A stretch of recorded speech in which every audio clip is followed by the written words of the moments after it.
Em São Tomé e Príncipe, mais de 300 trabalhadores do setor da educação exercem funções há vários anos sem receber qualquer salário. O governo santomense reconhece falhas no recrutamento, admite responsabilidades e promete soluções para regularizar a situação.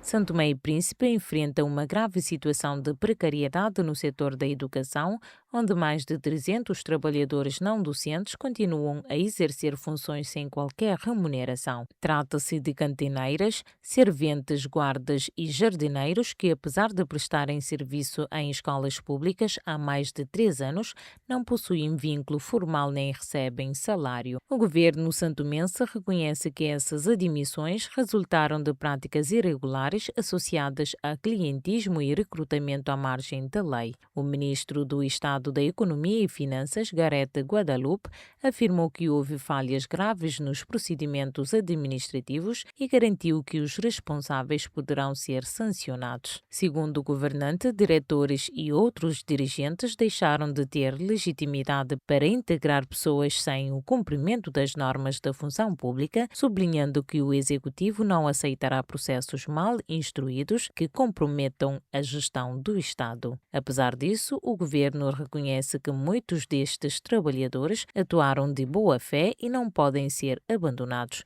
Gareth Guadalupe defende que o serviço prestado deve ser valorizado e que é necessário uma solução consensual para regularizar a situação. O caso volta a expor uma prática recorrente no país, frequentemente denunciada, em que mudanças políticas dão origem à integração irregular de militantes, familiares e apoiantes na administração pública, alimentando situações prolongadas de instabilidade laboral. Forças dos Estados Unidos interceptaram um petroleiro ligado à Venezuela e agora sob bandeira russa no Atlântico após mais de 2 semanas de perseguição. A ação pode intensificar as tensões com a Rússia, que havia enviado um submarino para escoltar a embarcação.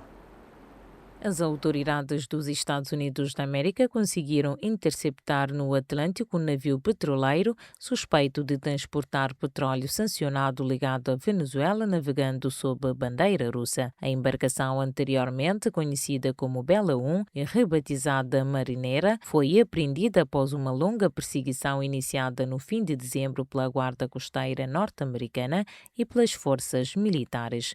O petroleiro havia escapado de um bloqueio marítimo imposto pelos Estados Unidos a navios sancionados e rejeitando tentativas de abordagem no Caribe, optando por um mar ao norte através do Atlântico, numa rota considerada atípica. Em resposta às ações americanas, a Rússia despachou um submarino e outras unidades navais para escoltar o navio, numa demonstração de apoio e sinal de escalada nas tensões marítimas entre Moscou e Washington. O governo norte-americano afirma que a intercepção ocorreu sem resistência por parte da tripulação e justificação pela alegada violação das sanções dos Estados Unidos da América, que em 2024 tinham colocado o navio na lista de entidades sancionadas por suposto envolvimento em redes de transporte de petróleo ilícito. Este pode ser o primeiro caso em muitos anos em que uma embarcação com bandeira russa é interceptada em alto mar pelos Estados Unidos, indicando uma possível intensificação das disputas geopolíticas e comerciais, sobretudo no contexto das atuais tensões com a Rússia e das políticas dos Estados Unidos da América para pressionar a Venezuela.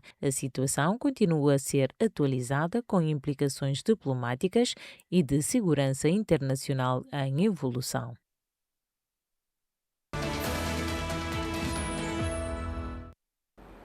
O chefe militar de Tirão avisou que o Irão está agora muito mais preparado e mais forte para enfrentar quaisquer ataques. Ameaçou com uma resposta decisiva a qualquer ação que considere uma violação da soberania. Confira estas e outras informações no Giro pelo Mundo. O chefe do exército iraniano ameaçou nesta quarta-feira com uma ação militar preventiva devido à retórica contra o país, que se pensa ser uma referência às ameaças feitas pelo presidente dos Estados Unidos, Donald Trump, na semana passada, avisando que se Teherão matar violentamente manifestantes pacíficos, Washington irá em socorro deles. Os comentários do Major-General Amir Hatami surgem no momento em que Teherão tenta responder ao que considera ser uma dupla ameaça representada por Israel e pelos Estados Unidos, bem como aos protestos desencadeados pelo agravamento das condições econômicas que constituem um desafio direto à sua teocracia. As autoridades iranianas, incluindo o líder supremo, têm respondido aos comentários de Trump que assumiram maior significado após um dramático ataque militar dos Estados Unidos da América que prendeu o presidente venezuelano Nicolás Maduro, um aliado de longa data de Teherão, no fim de semana. A administração de Donald Trump informou a líder interina da Venezuela que o país deve cortar relações com China, Rússia, Irão e Cuba como condição para poder explorar e vender o seu petróleo. Segundo a cadeia televisiva ABC, a Casa Branca quer que a Venezuela corte relações com esses países antes de permitir que volte a exportar o seu crudo, numa exigência que visa favorecer exclusivamente Washington nas vendas de petróleo pesado.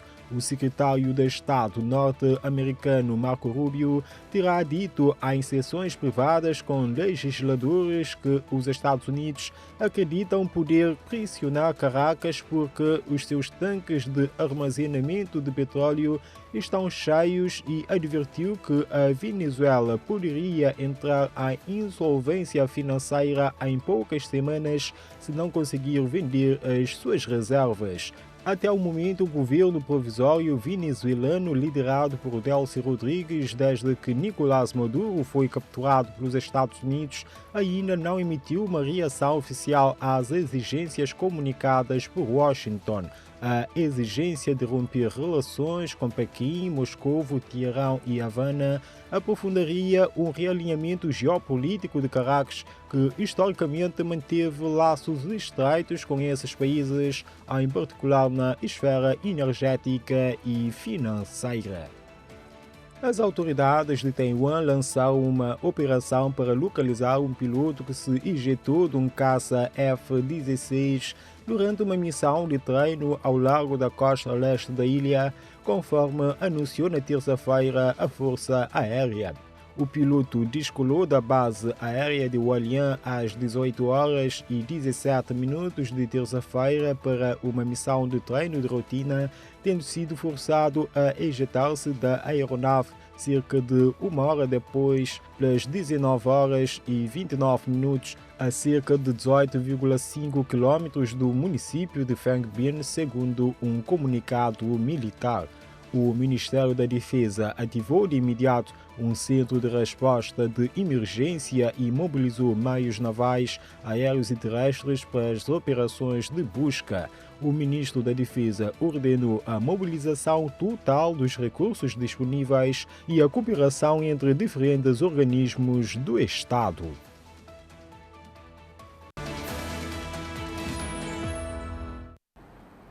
O presidente da Coreia do Sul pediu à China que ajude a travar o programa nuclear da Coreia do Norte. Isso durante o encontro em Pequim, que marcou a primeira visita do líder sul-coreano à China em 6 anos.